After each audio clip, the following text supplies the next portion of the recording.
Bienvenidos a la Noche Infinita. Antes de comenzar, cuéntanos en los comentarios desde dónde nos escuchas y qué temáticas te gustaría que exploremos en el futuro. Leemos cada mensaje con atención y siempre tomamos en cuenta sus sugerencias para los próximos relatos. Sin nada más que decir, comencemos. Me llamo Rodrigo Espinosa y soy policía municipal en Reynosa, Tamaulipas. Llevo más de 15 años en el cuerpo y aunque muchos compañeros se han ido, unos vivos, otros no, yo me he mantenido. Nunca me ha gustado hacerme notar. No me meto en broncas que no son mías y siempre trato de salir limpio, aunque en esta ciudad eso a veces no depende de uno. Esa noche me tocó el turno nocturno, justo después de cenar en casa con mi esposa y mi hijo. Apenas me estaba ajustando el chaleco antibalas cuando sonó el radio. Un código rojo. Según el despacho, se había reportado un enfrentamiento armado cerca de la brecha El Berrendo, un camino de terracería al oriente de la ciudad, por donde pasan muchas cosas que no deberían pasar. Yo conocía bien esa zona. Sabía que era tierra de nadie y que incluso los federales le daban la vuelta si no era urgente. Pero la voz de la operadora sonó insistente, como si supiera algo más que no podía decir por radio. Pedí refuerzo, pero me dijeron que ya iban en camino, que yo solo tenía que llegar y hacer el primer reconocimiento visual. Algo no me gustó desde ahí. Subí a la patrulla y manejé por la avenida Tecnológico hasta salir de la zona urbana. A esa hora, pasadas las 11 de la noche, las calles estaban casi vacías. Solo uno que otro tráiler en la autopista y algunas luces lejanas de las colonias más pegadas al monte. Al llegar al entronque con la brecha, apagué la sirena y bajé la velocidad. El camino era estrecho, lleno de baches, y la única iluminación venía de mis faros. No se escuchaban disparos, ni gritos, ni motores huyendo. Solo el crujido de las piedras bajo las llantas. Avancé despacio hasta toparme con una camioneta blanca, de esas tipo pick-up, parada de lado. Tenía los logos de la Guardia Nacional en las puertas, pero algo me hizo frenar. Las placas no coincidían con las oficiales y los estrobos estaban apagados. Me bajé con la mano en la funda de la pistola y di un paso hacia la camioneta. «¿Guardia Nacional?», pregunté en voz alta. Un tipo bajó del asiento del copiloto. Llevaba el uniforme completo, incluso el casco, pero algo en su manera de caminar me sacó de onda. Demasiado seguro, demasiado relajado para alguien que acaba de salir de un tiroteo. «Buenas noches, oficial», me dijo con una sonrisa rara. «Ya no hay nada aquí, solo estábamos asegurando la zona». «¿Dónde están los otros? ¿La otra patrulla?» «Se adelantaron al destacamento», respondió sin pestañear. Le pedí que me mostrara su identificación. Dudó. Luego me dijo que la tenía en la camioneta. Di un paso atrás, ahora sí con la pistola fuera de la funda, apuntando al suelo. «Con cuidado», le dije, «solo tráela». Cuando abrió la puerta, otro tipo salió del asiento trasero, también con uniforme, también con casco, pero ese llevaba una AK-47 colgado al pecho. Eso ya no cuadraba. La Guardia Nacional no patrulla con ese tipo de arma. En ese momento supe que estaba en algo que no debía. «Oficial, mejor bájela», me dijo el segundo tipo, levantando el arma lentamente. «No queremos hacerle daño, si coopera». Me giré para correr hacia la patrulla. No llegué ni a la mitad del camino. Otros dos hombres salieron del monte, uno de cada lado, todos con uniforme, todos falsos. Me tiraron al suelo, me quitaron la pistola, la radio, las esposas. Me amarraron las manos con cinta gris y me metieron al asiento trasero de la pick-up, entre dos de ellos. El de mi derecha olía a marihuana, el de la izquierda a sudor rancio. Ninguno habló durante el trayecto. Condujeron sin luces por varios kilómetros. Pasamos por cañaverales y casas abandonadas. Me llevaron hasta una bodega en medio de la nada, custodiada por otros armados con los mismos uniformes clonados. Ahí me sentaron en una silla frente a un tipo sin uniforme, con camisa blanca, reloj caro y cara de mando. «¿Sabes por qué estás aquí?», me preguntó. No respondí. «Te vieron en la patrulla de Chino Morales la semana pasada. Dicen que andabas preguntando cosas». «Solo estaba patrullando la zona como siempre». «Pues parece que se te cruzó el camino equivocado». Me pegaron con la culata en la cara. Sentí cómo se me partía el labio. Me amarraron a la silla y empezaron a grabar. Dijeron que iba a confesar, que diría que era yo el que le pasaba información a un grupo rival. que me iban a usar para justificar un ajuste de cuentas. Quería gritar, pero cada vez que lo intentaba, me ponían una bolsa de plástico en la cabeza y me dejaban sin aire hasta casi desmayarme. No sé cuántas horas pasaron. Perdí la noción del tiempo. Solo sé que en algún momento un teléfono sonó. El tipo del reloj contestó, escuchó en silencio y luego cambió de expresión. «Quítenle la bolsa», gritó. Me dejaron respirar. Estaba bañado en sudor, la ropa empapada, la nariz sangrando. «Cambio de planes», dijo el hombre. «Te vas». Pensé que era una trampa, que me iban a ejecutar a las afueras. Pero no. Me subieron de nuevo a la camioneta, esta vez sin venda en los ojos. Me soltaron las manos y me dejaron en un tramo de la carretera a Río Bravo, sin patrulla, sin pistola, sin radio, solo con el uniforme manchado de sangre seca. Caminé como 1 kilómetro hasta que encontré una gasolinera. Pedí prestado un teléfono y llamé a mi esposa, luego a mi jefe. Me dieron de baja por desobedecer un protocolo de seguridad. No regresé a la policía. Ahora trabajo como velador en un rancho al sur de la ciudad. Duermo con una escopeta cerca. Nadie sabe lo que me pasó, ni mis amigos, ni mi familia. Solo yo y esos falsos federales que no se molestaron en ocultarse. Porque en Reynosa, cuando los que deberían cuidarte son los mismos que quieren desaparecerte, uno aprende a callar y a sobrevivir.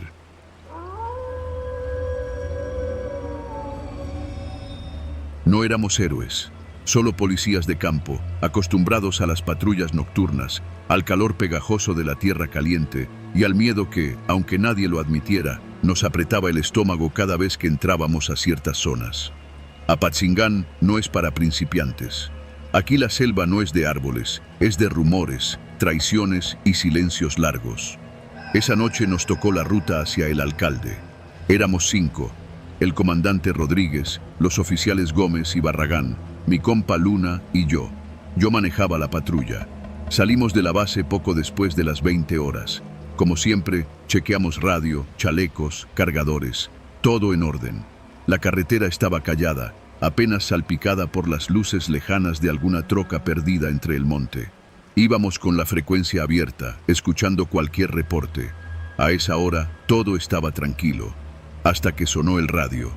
«Unidad 7, ¿me copian?», dijo una voz masculina, seria, pero sin nerviosismo. El comandante respondió. La voz se identificó como Central. «Recibido. Hay reporte de un convoy sospechoso saliendo de la nopalera rumbo a Apatzingán. 4 camionetas. Se sospecha que transportan armamento. Intercepten si es seguro. Repito, si es seguro». Nos miramos unos a otros. El comandante dudó un segundo. «¿Confirma que hay unidades de apoyo en camino?». «Afirma. Unidades 10 y 12 saliendo desde Buenavista. Llegarán en 20 minutos. Ustedes hagan contacto visual. Detengan si es posible». Rodríguez se frotó la frente.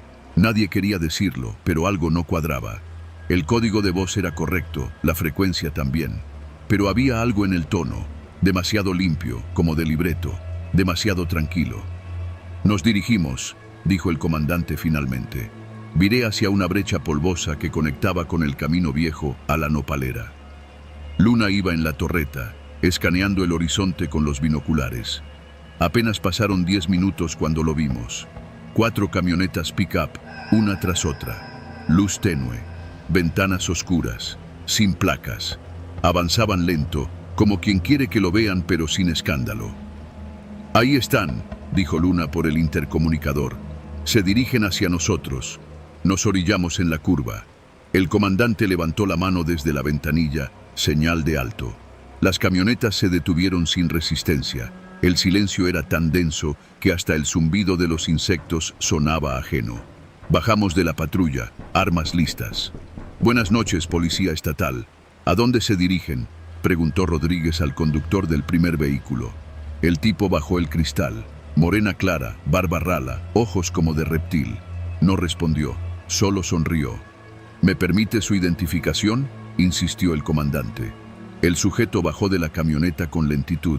Los otros vehículos no se movieron.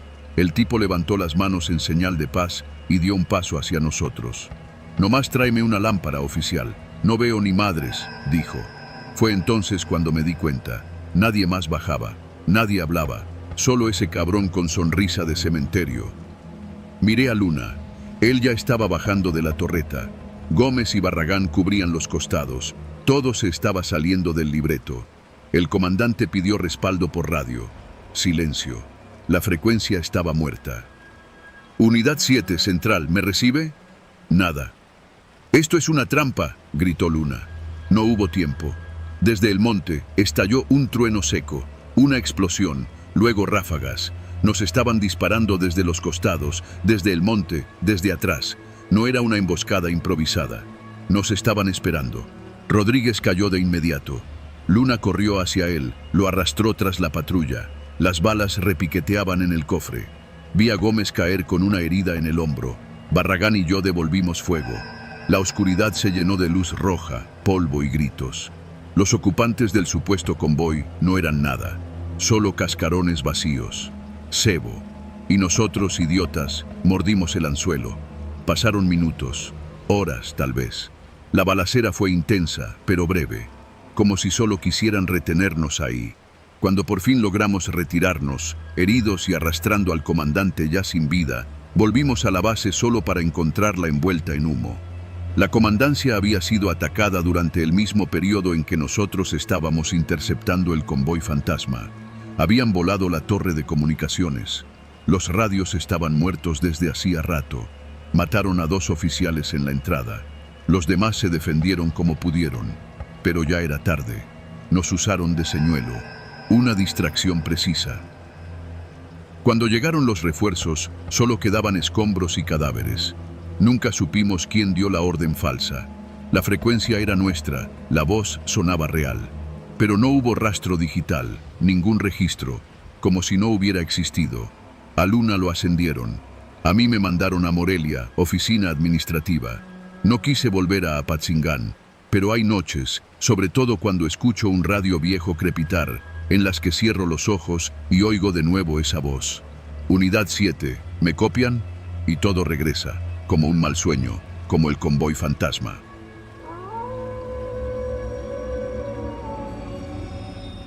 Cuando me ofrecieron participar en una operación encubierta para investigar desapariciones en la zona industrial de Ecatepec, no lo dudé ni un segundo.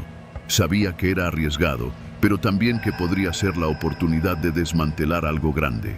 En esa parte del municipio, los rumores siempre han corrido. Gente que se esfuma sin dejar rastro, mujeres jóvenes, migrantes, incluso niños. Oficinas cerradas, bodegas que nadie sabe si realmente están en uso, talleres con puertas metálicas que nunca se abren de día. Pero nadie se atrevía a meterse en serio, hasta que una madre, desesperada, tocó la puerta correcta. Me asignaron a un taller mecánico que operaba bajo el nombre de Servicios Mendoza. Ubicado en una calle polvosa, entre montones de escombro, el sitio era una mezcla de lonas viejas, autos oxidados y estructuras improvisadas. Llegué como Elías, un mecánico desempleado de la zona norte de la ciudad. Me afeité la barba, dejé crecer el cabello y me manché las manos con grasa durante semanas para dar el pego. Todo lo necesario para parecer uno más. Los primeros días fueron normales. Ruido de taladros, humo de soldadura, olor a aceite quemado y a comida recalentada. El patrón, un hombre seco apodado El Gordo Memo, apenas me dirigía la palabra. Los otros 2 trabajadores, César y Toño, me miraban raro. No era raro. En esos lugares, la confianza se gana a cuentagotas. Yo actuaba como debía, callado, obediente, atento. Una tarde, mientras lavaba unas piezas en un cubetón de thinner, escuché que Toño hablaba por teléfono en un tono bajo, escondido detrás de una camioneta. Sí, ya llegó el nuevo. No, no sospecha. Mañana lo bajamos. Las palabras me taladraron la cabeza. No me miró, no se dio cuenta de que lo había escuchado. Actué como si nada. Esa noche envié el reporte al equipo, pero nadie respondió. Al día siguiente, Memo me pidió que me quedara después del cierre para acomodarle unas cosas. Le dije que sí, sin dudar. A las 7:30, cuando los demás se fueron, me indicó que lo siguiera al fondo del taller, a un rincón donde apenas se veía por la escasa luz de un foco colgante. Me dijo que moviera una tarima. Al empujarla, descubrí una trampilla oxidada en el suelo. Mi corazón se aceleró. Él la abrió sin esfuerzo y con una linterna vieja me dijo: «Tú primero». Sabía que era una trampa, pero tenía que seguir el juego. Bajé con cuidado. Una escalera de metal crujiente me llevó a un sótano con olor a humedad, encierro y miedo. Las paredes eran de bloques de cemento mal colocados y el aire era espeso. Apenas puse un pie en el suelo de tierra, escuché cómo cerraban la trampilla. El golpe metálico resonó como una sentencia. «Bienvenido, Elías», dijo una voz desde la oscuridad. Me giré. No estaba solo. Había 3 personas más en ese sótano. Un hombre joven con la cara llena de moretones, una mujer de unos 30 y tantos y una muchacha que no debía pasar de los 18. Todos se veían exhaustos, sucios y asustados. Me miraron con mezcla de sorpresa y desconfianza. «¿También te atraparon?», preguntó la mujer con voz seca. No sabía qué responder. Mentir me parecía inútil en ese momento. Solo dije que sí, que estaba ahí por error. Las horas se hicieron eternas. El lugar tenía un baño improvisado, un par de cobijas y un foco de luz tenue que se encendía y apagaba cuando querían. Nos daban comida una vez al día, sopa fría, pan duro y agua racionada. No sabíamos si era de día o de noche. Nadie nos hablaba desde arriba, solo escuchábamos pasos. Y, a veces, gritos. Gritos lejanos, apagados por las paredes. Descubrí que el joven se llamaba Germán, era repartidor de plataforma. La mujer, Leti, trabajaba en una empresa de limpieza. La muchacha, Nancy, había sido contactada por un supuesto empleo como edecán. Todos tenían en común haber llegado a esa zona por trabajo y nunca haber salido. Intenté mantener la mente fría. Analicé el lugar, conté pasos, revisé cada rincón con la mirada buscando algo que pudiera usar. Pero era un sótano diseñado para que nadie escapara. Una trampa perfecta. Los días se confundían. A veces no nos daban comida. Otras, escuchábamos que bajaban a alguien nuevo y ya no lo volvíamos a ver. Una noche, mientras todos dormían, escuché que alguien removía la trampilla. Me pegué al muro, en silencio. La compuerta se abrió y 2 figuras bajaron. Traían linternas. Pensé que era el final, que habían descubierto quién era en realidad. Pero no, eran nuevos. 2 tipos jóvenes, confundidos, temblorosos. Uno de ellos traía aún el uniforme de su trabajo, una tienda de abarrotes cercana. En ese momento, supe que nadie iba a venir por mí. Mi contacto en la policía no había respondido a los mensajes. No había operativos. Nadie sospechaba. Lo habían planeado así. Probablemente Memo ya había dicho que el nuevo desertó. Tal vez hasta habían sembrado algo en mi casa, hecho desaparecer mis huellas del sistema. Empecé a entender que, para el mundo allá afuera, yo ya no existía. Leti comenzó a enfermar. Tosía sangre. La fiebre no bajaba. No teníamos cómo ayudarla. Germán se quedaba todo el día en una esquina, murmurando cosas para sí mismo. Nancy dormía casi todo el tiempo, como si su cuerpo hubiera decidido no gastar más energía. Una noche, la luz del foco parpadeó y se apagó por completo. Pasamos más de un día en completa oscuridad, sin comida, sin agua, sin voces, solo nuestro aliento y la desesperación. Cuando volvió la luz, Nancy ya no respiraba. Leti la cubrió con una manta, sin decir una palabra. Nadie lloró. Era como si el dolor ya no encontrara salida. Fue en ese momento que decidí que, si nadie venía, yo saldría por mi cuenta. No puedo contar con detalle cómo lo hice. Tardé días. Usé una varilla oxidada para aflojar los tornillos de la compuerta interior. Esperé el momento exacto cuando escuché pasos, pero solo de una persona. Me lancé con la fuerza de alguien que ya no tiene nada que perder. Lo tomé por sorpresa, lo derribé. Le quité las llaves, subí, corrí, salí al taller. Estaba oscuro, pero reconocí la puerta. La abrí a patadas. Corrí por la calle sin saber a dónde. Grité. Me escucharon. La policía llegó más tarde. Desmantelaron el lugar. Encontraron cuerpos, pruebas, fotos, grabaciones, todo. Memo no estaba. Había huido. Pero los demás fueron arrestados. Se destapó una red completa de trata de personas, operando desde ese punto durante años. Oficinas falsas, empresas pantalla. Reclutaban con ofertas de trabajo y desaparecían sin dejar rastro. Hoy sigo en la corporación, pero ya no soy el mismo. A veces sueño con el sótano, con el murmullo de Nancy antes de dormirse, con la voz de Leti diciéndome, afuera debes contar todo, y eso estoy haciendo.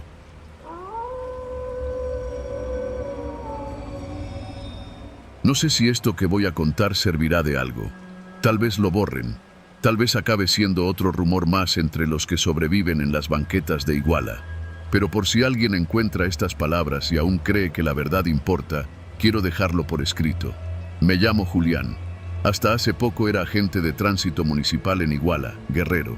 20 años en el servicio, los últimos 10 asignado a la vigilancia nocturna, ese turno que nadie quiere porque las calles se llenan de lo que nadie quiere ver. Sombras, amenazas y secretos que no deben ser nombrados. Esa noche, la del 26 de septiembre del 2014, me tocaba estar en la glorieta de Periférico Norte, cerca de la caseta. Mi función era sencilla: desviar el tránsito si algo bloqueaba los carriles, coordinar los retenes improvisados que solían armar los federales o los municipales y reportar cualquier incidente al radio de la central. Al principio, todo parecía tranquilo. Un par de camiones de carga pasaron rumbo a Chilpancingo. Una combi llena de estudiantes gritaba consignas mientras salía de la ciudad. Yo ni me inmuté. Ver a los normalistas de Ayotzinapa marchando o tomándose los autobuses era cosa común. Siempre hacían ruido, pero nunca causaban destrozos graves. Nadie quería meterse con ellos, no por miedo, sino por respeto. O eso pensaba yo en aquel entonces. Pero esa noche fue distinta. Poco antes de las 10, me llamó la atención un movimiento inusual. 3 patrullas de la policía municipal avanzaban en formación cerrada por la carretera federal. No llevaban sirenas, pero las luces azules titilaban como advertencia muda. En la radio, ningún reporte. Los reconocí al instante. Eran del grupo táctico, los de uniforme negro y botas pesadas. Esos que no se ven durante el día, pero que aparecen cuando alguien importante da la orden. Seguí con la vista su recorrido y por puro instinto tomé mi moto y los seguí a distancia. Los vi alcanzar a los autobuses de los normalistas justo cuando intentaban salir por la carretera vieja hacia Iguala Centro. Escuché gritos, luces que se apagaban, vidrios que estallaban. Me bajé de la moto y me oculté detrás de una barda, observando. No podía creer lo que veía. Los patrulleros, con armas largas, ordenaban a los muchachos bajar. Algunos obedecían, otros corrían. Hubo disparos, no al aire, a los cuerpos. Lo sé porque los escuché caer, porque vi cómo se agitaban en el suelo. Quise sacar el radio, reportar algo, pero no me atreví. Vi cómo llegaban camionetas sin placas. Hombres vestidos de civil, con chalecos tácticos, bajaban como si ya supieran exactamente qué hacer. Uno de ellos, alto, de rostro cuadrado, parecía dar las órdenes. Los estudiantes eran subidos a empujones a las camionetas. Otros fueron arrastrados, algunos ya inconscientes. No sé cuánto tiempo estuve allí. Tal vez fueron 10 minutos, tal vez una eternidad. Pero cuando se fueron, el silencio que dejaron era algo vivo. Un silencio que olía a sangre y a miedo. Me subí a la moto y me alejé lo más rápido que pude. No llamé a nadie, no escribí nada. Esa noche me encerré en casa y no dormí. El uniforme quedó colgado en el respaldo de la silla y no lo volví a tocar. Al día siguiente fingí que no sabía nada, que no había visto nada, como todos, pero dentro de mí algo había cambiado. El miedo no era a perder el trabajo, era a desaparecer como ellos, a que mi nombre dejara de existir en los registros oficiales, a que mi esposa recibiera una caja cerrada con mis cosas y ningún cuerpo. Durante los siguientes días, la ciudad se llenó de rumores, que los habían llevado al basurero, que se los entregaron a un cártel, que fue un error. Nadie sabía, todos sabíamos. Una semana después, llegó un hombre al módulo de tránsito donde yo estaba asignado. No se identificó, pero traía un gafete del gobierno estatal. Me llamó por mi nombre, como si ya supiera todo de mí. Julián, ¿tú estuviste cerca del periférico la noche del 26? No, señor. Me tocó turno en la central esa noche. Me miró. Sonrió con los labios, no con los ojos. Claro, solo queríamos confirmar. Desde entonces, mi vida se volvió una vigilancia silenciosa. Hombres en motos que me seguían hasta la casa. Llamadas anónimas que colgaban en cuanto contestaba. Una noche, regresando de la tienda, encontré a mi perro muerto en la banqueta. sin heridas visibles, solo muerto. Como mensaje, mi esposa me suplicó que nos fuéramos, que vendiéramos lo poco que teníamos y huyéramos a otra ciudad. Yo no quería. Siempre pensé que si uno huye, se convierte en culpable. Pero luego comenzaron a seguirla a ella. A mi hijo, de apenas 12 años, le ofrecieron aventón al salir de la escuela. Decidí hacer maletas esa misma noche. Nos fuimos a Cuautla, con un primo que tiene taller mecánico. Conseguí trabajo como despachador de gasolina. Vivimos al día, pero seguros. Y sin embargo, el miedo no se va. Cada vez que escucho un motor de patrulla, me sobresalto. Cada vez que veo un autobús, recuerdo esos rostros jóvenes, llenos de tierra y sangre. A veces sueño con ellos, gritando desde la caja de aquella camioneta, pidiéndome que los ayude. Me despierto empapado en sudor, con la sensación de que alguien más estuvo en la habitación, viéndome dormir. Yo sobreviví, ellos no. Esa es la diferencia entre callar y hablar. Pero esta historia, estas palabras, son mi forma de hablar. Tal vez tarde, tal vez sin consecuencias, pero hablar, al fin. Porque los muchachos de la normal siguen ahí, aunque los quieran borrar. Y yo también, aunque ya no sea Julián.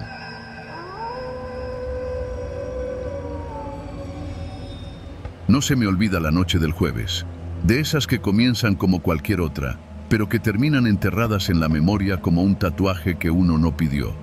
Yo era oficial de la Policía Municipal en Culiacán, asignado al sector norte. Mi compañero esa noche era el Peralta, un veterano con más de 20 años en la corporación, curtido en operativos, seco para hablar y siempre con una bolsa de cacahuates en la guantera. Nos tocó patrullaje rutinario, nada fuera de lo normal. Rondines por la colonia Tierra Blanca, luego salida hacia las brechas cercanas a El Ranchito. A eso de las 9 de la noche, vimos un vehículo estacionado en una zona donde apenas hay alumbrado. Una camioneta Silverado negra, polarizada, con placas tapadas por lodo. Peralta hizo señas para que me bajara a revisar mientras él alumbraba con las torretas. Al asomarme noté que estaba vacía, pero traía las llaves puestas. Dentro había un radio portátil encendido, sin volumen, y una mochila negra con billetes sueltos, un folder con mapas marcados y algo que me puso la piel tensa. Un celular sin bloqueo mostrando una lista de contactos con nombres en clave y direcciones en zonas calientes de la ciudad. Le hice una seña a Peralta. Esto está raro, le dije. No debimos haberla tocado, pero cometimos el error de asegurarla, reportar el hallazgo y pedir grúa. El protocolo. Alrededor de las 10, la camioneta fue llevada al corralón y nosotros seguimos con el patrullaje. No pasaron ni 20 minutos cuando notamos que una moto nos seguía desde el crucero de la avenida Álvaro Obregón. Iba sin luces, solo la sombra del casco brillaba con cada faro. Luego, otra moto y otra más. «Nos están cazando», murmuró Peralta, sacando su pistola y dejándola sobre su pierna. Intentamos cambiar de ruta, meternos por calles con topes, cruzar semáforos en rojo, pero ellos seguían ahí. Cuando pasamos por el Boulevard Emiliano Zapata, escuchamos el zumbido. Un dron, volando bajo, siguiéndonos como un buitre sobre carroña. Era negro, con luces apenas visibles. Uno de esos con cámara térmica. «Nos están grabando», dije, sintiendo la presión en el pecho. Nos detuvimos en una tienda Oxxo para simular una revisión de rutina. Mientras Peralta bajaba por unos refrescos, yo fingía hablar por la radio. Revisé el cielo. El dron seguía ahí, suspendido sobre nosotros como una amenaza muda. Al regresar a la patrulla, Peralta me entregó un Gatorade. Me temblaban las manos al recibirlo. No sabíamos qué hacer, ni siquiera sabíamos qué teníamos encima. Pasó una hora sin que se nos despegara la vigilancia. Cuando decidimos reportar la situación por la frecuencia oficial, nos cortaron la comunicación. Al poco tiempo recibimos una llamada directa del comandante en turno. «No pregunten, no hablen más del vehículo, olvídenlo, regresen a la base, esto no es de su nivel». Peralta se quedó callado. Yo sentía un vacío en el estómago, como si me hubieran dado un golpe en seco. «Esto ya no es de nosotros», dijo él, mientras encendía el motor. Nos metimos donde no debíamos. La base quedaba al otro lado del río Culiacán. En el trayecto, notamos más movimientos extraños. 2 camionetas sin placas estacionadas estratégicamente en esquinas donde rara vez hay vigilancia. Las motos seguían a distancia. El dron cada vez más bajo. En el radio, silencio. Ni siquiera el clásico ruido blanco. Al llegar a la base, algo nos sacudió aún más. Nuestra patrulla, la 2147, tenía marcas en el cofre. 3 puntos rojos pintados con aerosol. No estaban cuando salimos. Nadie supo darnos explicación. Los mecánicos se encogieron de hombros. Tal vez los morros se andaban divirtiendo. Pero no eran bromas. Era una señal. Y lo sabíamos. Esa noche no dormí. En la madrugada recibí un mensaje de un número desconocido. Ya sabemos quién eres. No te metas donde no debes. No respondí. Peralta me llamó a las 6 de la mañana. Ya pedí cambio de zona. Esto no es juego, cabrón. Si nos marcan, no nos la van a perdonar. Durante los siguientes días, noté que mi casa era vigilada. Un coche blanco se estacionaba cerca durante horas. Mi esposa me pidió dejar el trabajo. No quise, pero me di cuenta que los superiores tampoco nos iban a proteger. Cuando le pregunté al comandante por la camioneta decomisada, me miró como si yo fuera un cadáver andante. «Tú no viste nada», me dijo, sin levantar la mirada del escritorio. «Olvídalo. Si te preguntan, ni estuviste patrullando ese sector». La patrulla 2147 fue reasignada. Nadie más la quiso usar. Los mecánicos dijeron que cada vez que intentaban limpiarla, los sensores marcaban errores eléctricos. Algunos decían que era superstición. Yo sé que fue una advertencia. Una semana después, Peralta renunció. Se fue de Sinaloa. Dijo que había conseguido trabajo de escolta en Guadalajara. Yo me quedé, pero pedí cambio a oficina. Desde entonces, no manejo por la zona de Tierra Blanca. No respondo a llamadas de números desconocidos. Y nunca vuelvo a tocar un vehículo que no tenga reporte oficial.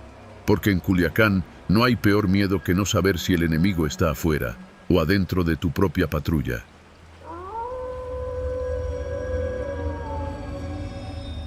No sé cuánto tiempo ha pasado desde que entré en este infierno. Mi nombre es Carlos Ávila, o al menos lo era. Hoy ni siquiera estoy seguro de quién soy. Hace 5 meses me asignaron una operación encubierta en Veracruz, infiltrarme en una red delictiva que operaba desde el puerto, con conexiones en el malecón y en los barrios de la periferia. Se hacían llamar los marinos, una ironía burda considerando su desprecio por la ley. Todo estaba planeado. Mi contacto directo era el comandante Figueroa, quien me había reclutado en Xalapa. Teníamos códigos, puntos de encuentro, frases clave. Sabíamos que si algo salía mal, yo debía dirigirme al callejón detrás del antiguo cine Variedades, donde me recogería alguien del escuadrón.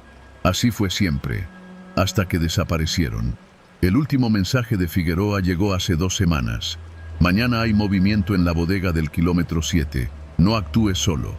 Nunca respondió después de eso. Yo estaba adentro, demasiado adentro. Ya nadie me trataba como un infiltrado. Me volví uno más de la banda.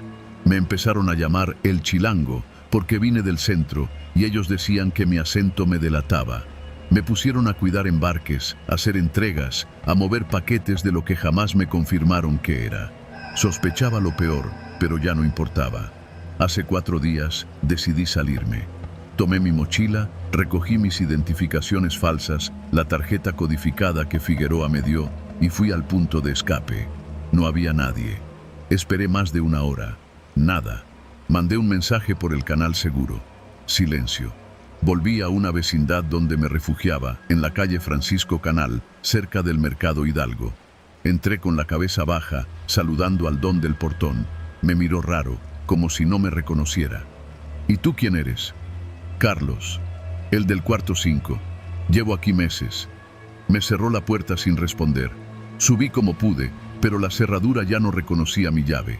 Bajé a reclamar y me topé con una señora que barría el patio. ¿Qué buscas? Vivo aquí, señora, desde abril. Me miró como si estuviera loco. Aquí no vive nadie desde enero. El cuarto 5 está vacío. Subí de nuevo, golpeando la puerta. Alguien contestó desde adentro, un joven con cara de pocos amigos. ¿Qué chingados quieres? Este era mi cuarto. Cerró sin decir más. Esa noche dormí bajo el malecón, entre los barcos oxidados y los vagabundos. Mi cabeza hervía. Revisé mis documentos. Estaban intactos. Mandé mensajes a 2 números de la fiscalía. Urgente, protocolo R17. Necesito extracción. No hubo respuesta. Al día siguiente fui directamente a la delegación. El policía de la entrada me miró desconfiado. Busco al comandante Figueroa. Soy informante, código R17. Aquí no hay ningún Figueroa, y tú no apareces en ningún sistema. ¿Cómo que no? Me pidieron mi nombre. Les di el real, el falso, incluso mostré mi placa falsa, la que se suponía era secreta. Llamaron a otro agente. Me dejaron esperando en una sala blanca durante más de media hora. Luego vino un teniente. ¿Y dices que trabajas para nosotros? Sí, desde marzo. Operativo encubierto. Estoy intentando salir. Aquí no tenemos constancia de nada. Lo siento, tendrás que retirarte. No, revisen. Hay un archivo, un código. Me sacaron entre dos agentes, ni una palabra más. Desesperado, caminé hasta el barrio de La Huaca, donde una mujer llamada Ana me había dado asilo alguna vez. Toqué su puerta. Me abrió un señor gordo, con bata. Aquí no vive ninguna Ana. Claro que sí. Ella trabajaba en el café de enfrente. Ese café cerró hace un año. Te equivocaste de persona. Me senté en la banqueta. Vi pasar a la gente, los carros, los autobuses que iban a Tejería, a Boca del Río. Nadie me reconocía, ni los mismos delincuentes con los que había convivido. Fui a la bodega del kilómetro 7, me acerqué con cautela. Uno de los vigilantes salió. ¿Qué haces aquí? Soy el chilango. Me miró con desprecio. El chilango se murió. Lo tiraron al estero hace una semana. Me apuntó con el arma. Lárgate. Corrí. Pasé las siguientes 48 horas sin dormir. Comía lo que encontraba, me escondía donde podía. La paranoia crecía. Nadie me reconocía, ni siquiera los taxistas a los que había pagado favores. Fui al hospital donde una vez me atendieron tras un balazo leve. No había expediente. Nadie me recordaba. Era como si mi existencia hubiera sido borrada. Me senté en el Parque Zamora, sucio, hambriento, con los pies adoloridos y la garganta seca. Vi pasar a los turistas, vi a unos soldados. Me acerqué. Por favor, soy agente encubierto, necesito ayuda. Me empujaron. Vete, loco. Esa noche tomé una decisión desesperada. Fui a una radio local, entré gritando. Soy agente, mi nombre es Carlos Ávila, tengo información. Me agarraron, la policía llegó. Está drogado, dijo el locutor. Me esposaron, me metieron en la patrulla. Al llegar a los separos, les rogué. Solo llamen a Figueroa, él me conoce. El agente que me llevaba se me quedó viendo. ¿Figueroa? Lo mataron hace 6 meses. Lo encontraron en un tambo, flotando cerca de la isla Sacrificios. Lo último que recuerdo fue gritar, golpear la puerta de la celda hasta que mis nudillos sangraron. Ahora estoy aquí, encerrado en un cuarto blanco, sin ventanas, sin reloj. Dicen que estoy loco, que inventé todo. Pero yo recuerdo los nombres, las caras, los detalles. Recuerdo la bodega, los códigos, los muertos. Recuerdo cómo me infiltré, cómo me rompí desde adentro. No sé quién soy ahora, pero sé que fui alguien que luchó por algo. Tal vez alguien allá afuera todavía me recuerde. Tal vez alguien lea esto y sepa que el chilango sigue vivo. Solo quiero volver a ser Carlos. Solo quiero que alguien, al menos uno, diga: sí, yo lo conocí, no está loco. Porque si nadie lo hace, entonces sí estoy perdido para siempre.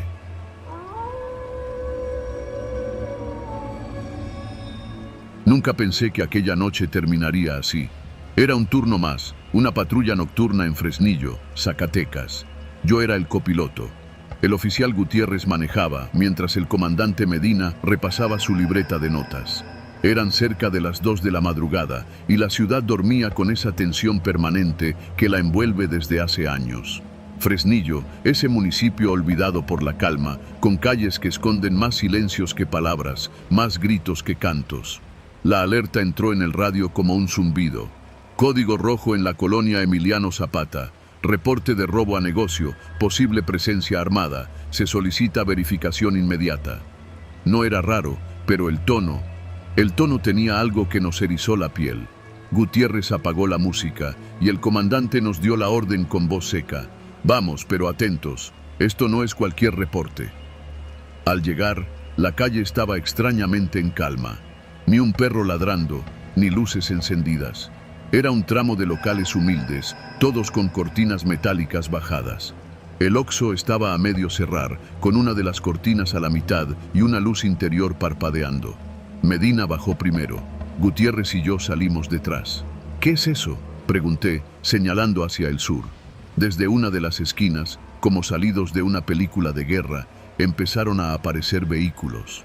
Camionetas sin placas, con las luces apagadas y la caja trasera cubierta con lonas negras. No era uno, ni dos. Eran al menos 5. Y no venían despacio. El comandante alzó el radio. Silencio. Nada. Intentó de nuevo. El maldito radio estaba muerto. «Métanse al Oxxo», ordenó. Apenas lo dijo, corrimos hacia el interior mientras Medina bajaba el seguro de la cortina metálica. Adentro, el lugar parecía congelado en una escena de rutina. Refrescos en su sitio, papitas en los estantes, la cafetera aún caliente. Pero el silencio era espeso, como si el aire supiera que algo horrible estaba por pasar. Afuera, los motores dejaron de sonar. Se escucharon pasos, muchos, zapatos golpeando el pavimento con ritmo militar. Los primeros balazos retumbaron contra la fachada. No buscaban entrar, estaban jugando con nosotros. «Nos están rodeando», dijo Gutiérrez, asomado por una rendija entre la cortina y el suelo. No sabíamos si eran narcos, sicarios o algún grupo paramilitar. Solo sabíamos que estábamos atrapados. Intentamos usar nuestros celulares, sin señal. Gutiérrez me miró con una mezcla de rabia y miedo. «Nos cortaron la red. Están preparados». Medina sacó su arma, revisó su cargador y nos indicó que tomáramos posición. Aguantamos hasta el amanecer. Nadie dispara a menos que entren. Durante horas, los ruidos afuera fueron intermitentes. Pasos, risas, susurros. Alguien incluso arrojó una botella contra la fachada, como provocando. A veces se escuchaban motores encendiéndose y apagándose, como si se turnaran para vigilar. Gutiérrez comenzó a temblar. No era por el frío. Empezó a hablar solo, como si estuviera recordando cosas de su infancia. Decía que su papá le contaba que en los 70s, esos mismos callejones ya tenían historia negra. Que nada bueno pasaba después de la medianoche en la Emiliano Zapata. A las 4, uno de ellos intentó levantar la cortina. Solo un poco. Fue el primer disparo. Medina soltó una ráfaga hacia la entrada. Gritaron desde afuera. Se armó la locura. Balazos de regreso, el eco llenando la tienda, los cristales estallando como fuegos artificiales. Nos tiramos al suelo, disparando a ciegas, con el estómago pegado al suelo pegajoso de sangre y café derramado. No sé cuánto tiempo duró el tiroteo.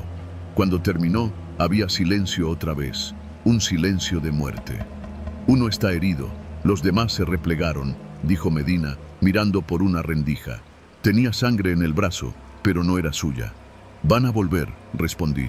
Entonces Gutiérrez susurró algo que ninguno de nosotros esperaba. «No podemos quedarnos aquí, nos van a quemar vivos. Hay una salida por la parte trasera, por la bodega». Revisamos. Era cierto. Una puerta oxidada que daba a un callejón. La trabamos con un carrito de Coca-Cola y movimos una estantería. Afuera, el callejón estaba desierto, pero escuchábamos los radios de los sicarios hablando entre ellos. Decían que iban a limpiar el terreno. Nos escabullimos por los patios traseros. Cruzamos 3 casas abandonadas, un lote baldío lleno de botellas rotas y ropa vieja. Encontramos refugio en una vivienda tapiada. Allí nos atrincheramos. A lo lejos, escuchamos cómo el Oxxo ardía. El olor a plástico derretido nos alcanzó en la penumbra de ese cuarto lleno de telarañas y colchones podridos. No dormimos. No podíamos. Cada ruido era una amenaza. Cada sombra parecía una trampa. A las 7 de la mañana llegaron los refuerzos. Helicópteros, camionetas de la Guardia Nacional. Entraron como siempre, tarde y sin saber nada. Nos encontraron con los ojos rojos, las manos sucias y el alma rota. El Oxxo era cenizas. La calle, una escena de guerra. Nadie sabía cuántos eran, ni quién los mandaba. Esa noche cambió algo en mí. Desde entonces, cuando patrullo las calles de Fresnillo, sé que cualquier esquina puede convertirse en una emboscada. Que el silencio no es paz, sino amenaza. Y que a veces, solo a veces, sobrevivir es lo único que queda.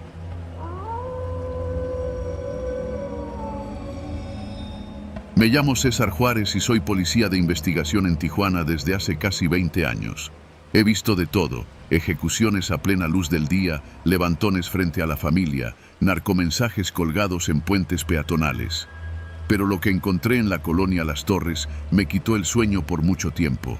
Y todavía, cuando paso por esa zona, bajo el volumen del estéreo y miro con recelo por el retrovisor. Todo comenzó con un expediente que me asignaron a finales de enero. Múltiples denuncias por desapariciones en un mismo cuadrante, entre las calles Ignacio Comonfort, La Matanza y Río Colorado. Jóvenes, adultos, incluso una madre con su hijo de 5 años. Todos desaparecidos sin dejar rastro. Ninguna cámara captó sus salidas, nadie reportó violencia, y lo más raro, todos vivían en casas con una arquitectura idéntica. Fachadas simples de concreto gris, techos de lámina pintados de blanco, rejas de hierro forjado y patios traseros cerrados con muros altísimos. Al principio, pensamos que se trataba de un patrón urbano, una coincidencia de desarrolladora. Pero conforme las desapariciones seguían acumulándose, una sombra más densa comenzó a colarse en el expediente. Yo entré de lleno cuando la mamá de un joven desaparecido me pidió que revisara su casa. Me dijo que no podía dormir, que desde la desaparición de su hijo escuchaba ruidos extraños en el piso de abajo, justo donde estaba la bodega. No hay sótano, me aseguró al teléfono, pero se escuchan cosas, como si alguien caminara debajo de la casa. Fui con mi compañero Héctor. Era mediodía, pleno sol, pero al entrar a la vivienda, algo se sentía raro, frío, contenido, como si el aire estuviera atrapado. El joven desaparecido, Jorge, vivía ahí con su madre. El cuarto estaba intacto. No había señales de huida, pelea ni desorden. Todo demasiado limpio. Revisamos la casa entera hasta llegar al cuarto de Tríquez bajo las escaleras. Era apenas un espacio de 2x2, con estantes llenos de herramientas, pintura vieja, bolsas de cal. Y ahí lo vimos. Una línea fina en el piso de concreto, recta, perfecta, como una ranura sellada. Héctor me miró. Saqué mi navaja y rasqué el borde. Saltaron unas virutas grises, cemento fresco, apenas disimulado con tierra y pintura. Le pedimos permiso a la señora, trajimos equipo al día siguiente y rompimos el piso. Lo que encontramos fue una tapa de acero soldada al concreto, como una trampa oxidada. Y debajo, un sótano completo, inaccesible desde cualquier parte de la casa, oculto. La escalera era angosta y empinada. El aire que subía olía a encierro, a humedad y metal oxidado. Bajamos con linternas. Y ahí, en ese sótano secreto, encontramos lo que parecía un pequeño cuarto de vigilancia. Monitores antiguos, cables, cámaras encendidas. En una esquina, una silla soldada al suelo y unas esposas oxidadas colgando del respaldo. Pero no había sangre, no había cuerpos, solo silencio. Y una libreta con horarios, fechas, nombres. El último nombre era Jorge M. Cuando intentamos rastrear las cámaras, descubrimos que todas las casas cercanas, todas las que compartían la misma arquitectura, tenían el mismo patrón en planos, un área subterránea sellada. Presentamos el informe. Nadie nos hizo caso. Un comandante nos dijo que eso era chamba del narco y que no tocáramos más el tema, pero ya estábamos dentro. No íbamos a parar. Durante las siguientes semanas, Héctor y yo entramos a otras 3 casas abandonadas. En todas, el mismo diseño. Fachadas iguales, patios idénticos, sótanos ocultos. Y en cada uno, cámaras. En una de las casas, las pantallas mostraban imágenes en tiempo real de otras viviendas de la misma colonia. Cuartos de niños, cocinas, baños. Estaban espiando a todos. Un día, mientras revisábamos uno de esos sótanos, Héctor me dijo algo que me heló. Nos están grabando a nosotros también. Revisamos las cámaras. Una de ellas mostraba justo lo que estábamos haciendo, nosotros en el sótano. Grabación en tiempo real. El lente nos seguía. Salimos corriendo. No había cables que nos indicaran una central local. Estaban conectadas remotamente. Eso ya era otra cosa. Esa noche lo seguí pensando. ¿Quién construyó estas casas? ¿Por qué los planos no están en los registros municipales? ¿Quién tiene acceso a esas grabaciones? Y entonces, mientras revisaba mis notas, vi algo más.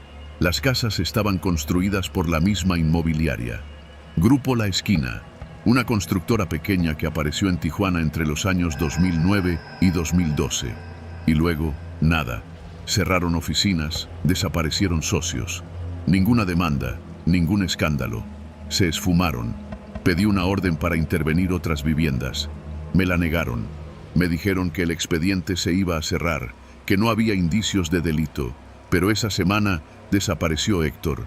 No hubo llamadas, no hubo rastros. Se esfumó como los otros. Y nadie quiso hablar. Nadie. Fui a su casa, a la estación, incluso a su familia. Todos guardaban silencio. Y entonces lo entendí. Yo era el siguiente.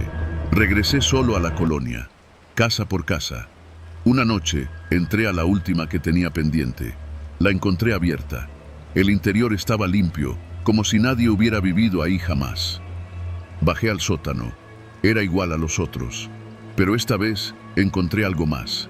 Una sala de control. Decenas de pantallas. Cada una mostrando imágenes de distintas casas.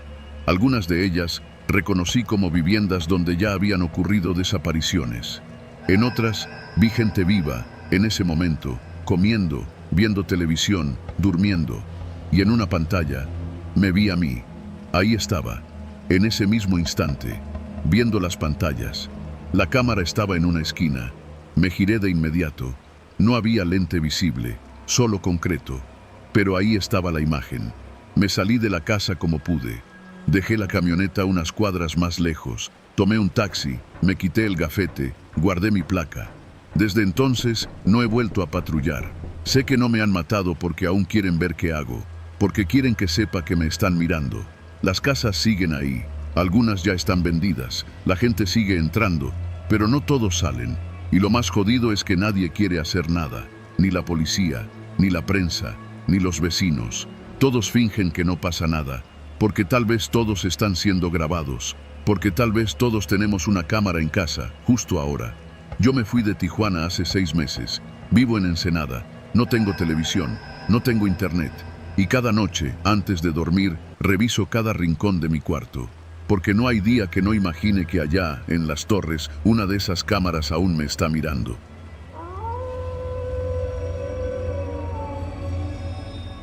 Mi nombre es Raúl Espinosa y llevo más de 15 años en la Policía Estatal de Chihuahua. No soy de los que hablan mucho, ni de los que se andan quejando por todo. Aquí, en esta tierra dura, uno aprende a callar.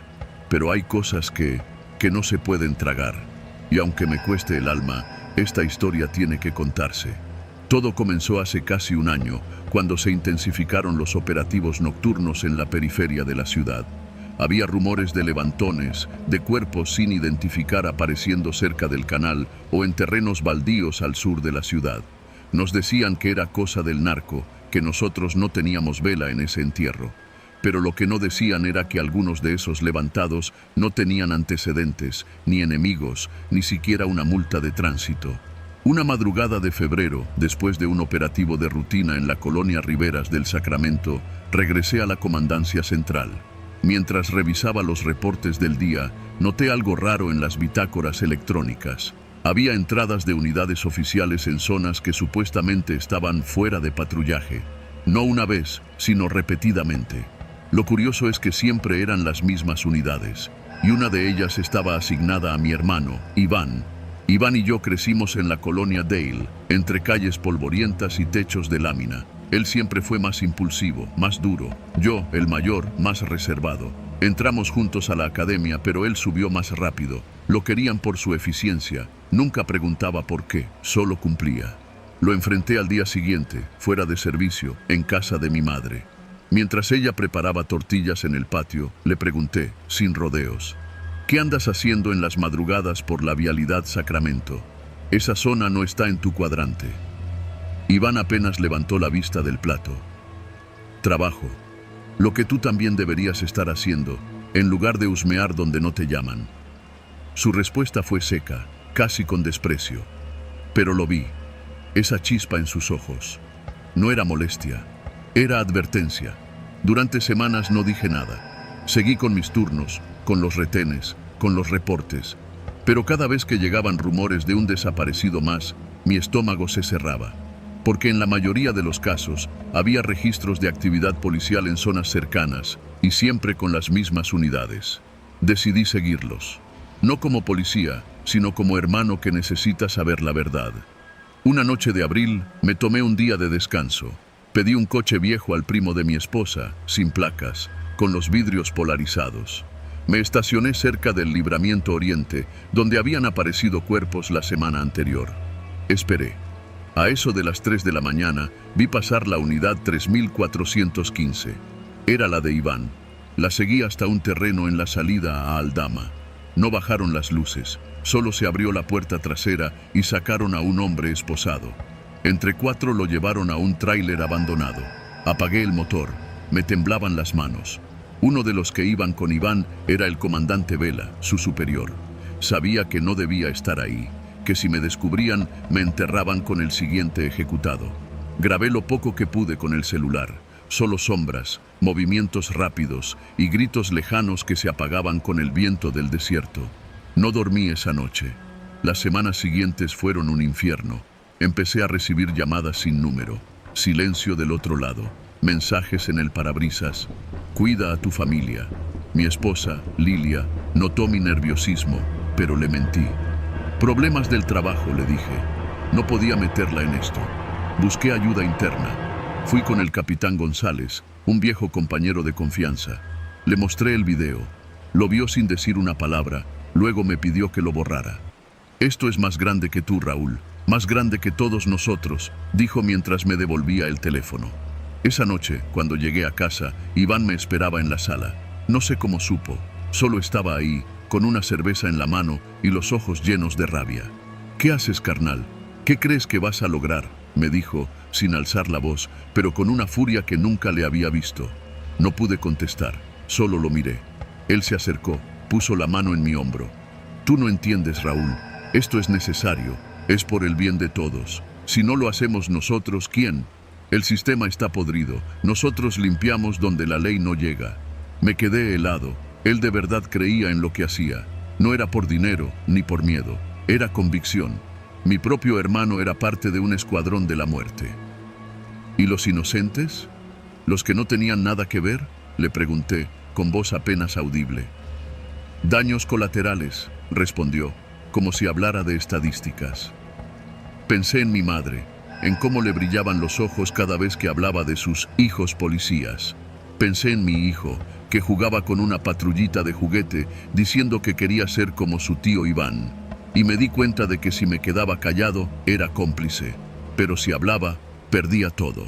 Durante días estuve en silencio. Dejé de ir a casa de mi madre. No respondí a las llamadas de Iván. Me ausenté del trabajo. La presión me carcomía. Una mañana encontré una caja en la cajuela de mi coche. Dentro había fotos. Mi esposa saliendo del trabajo, mi hijo en la escuela. La amenaza era clara. No necesitaba palabras. Fui a la prensa, anónimo. Entregué copias de los videos, los registros de patrullaje, los audios.